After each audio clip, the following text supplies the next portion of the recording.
I'm Z-Wade and welcome to this episode of Legends of Nikon, where we step back in time, take a stroll down memory lane, and pay respect to legendary pieces of Nikon glass. Today, it's the AF Nikkor 180mm f2.8 ED-IF, which can still be picked up all over the place from a couple $100 to $600 or $700, with used conditions ranging from well-used to excellent at both price points.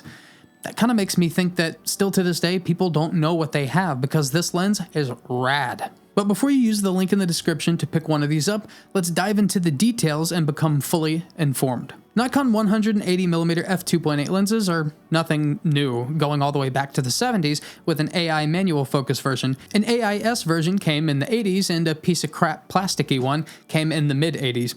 We care about the time around 1988 or so when Nikon started doing something that looks like what we have here. Historically, there have been multiple versions of this lens that are pretty optically the same, I'm fairly sure, but specifically I'm talking about the D version today because that's what I've used and owned. While we live in an age now where optics are so good that 28 elements and 26 groups can achieve almost flawless images, granted lacking in character, and then we just edit the bejesus out of whatever images we get and they look how we want. Back in this time, it was pretty well understood that more glass meant worse results. Too much glass crushed your light into being flat, boring, less saturated, pedestrian slop on film where Photoshop wasn't going to save you. With that in mind, we have 8 elements and 6 groups, which is great because that clearly helps this lens have great saturation, intertonal detail, and good lord, it's great for black and white images. It focuses internally, and that's where the IF comes from in the name, and it will do so at a minimum of 5 feet. It has 9 straight diaphragm blades, which we don't really even see in modern lenses,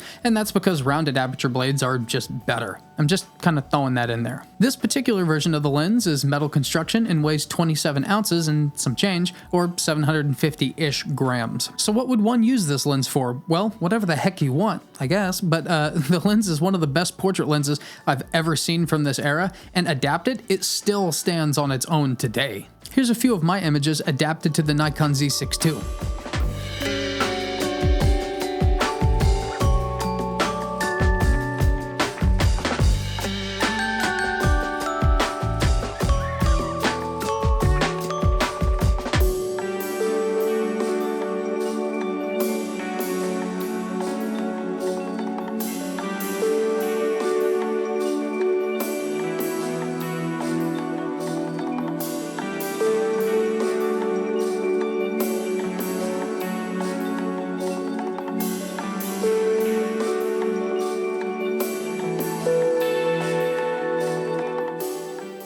Now, let's go over to Flickr and see what other people are doing with it. We're over at the Flickr for the 180mm f2.8.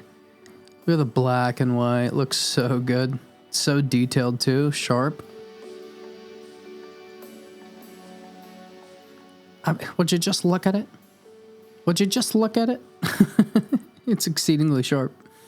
Good contrast too. Super good contrast. Look at the detail. It is really sharp, it's incredibly detailed, and the contrast just makes all of that look even more incredible. The differences in tones make it like stand off the page. Yo, what a freaking good picture. Got a bit of an artistic spin to it. Looks super good. Nice and sharp and detailed.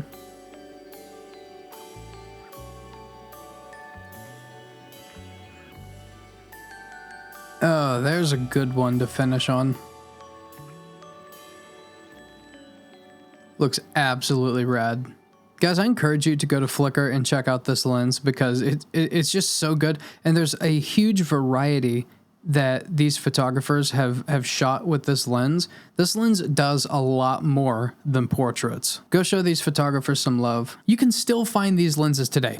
Odds are you'll probably be manual focusing whenever you adapt, but if you're still a DSLR user with a screwdrive AF motor, that'll be the Nikon 7000 series and higher. You get full functionality. If you're considering picking one up, again, the link in the description doesn't cost you any extra money. It just helps out the channel, but buy from wherever you want. I'm Z-Wade, the Z-Wade, and Z-Wade Photo. Stay legendary.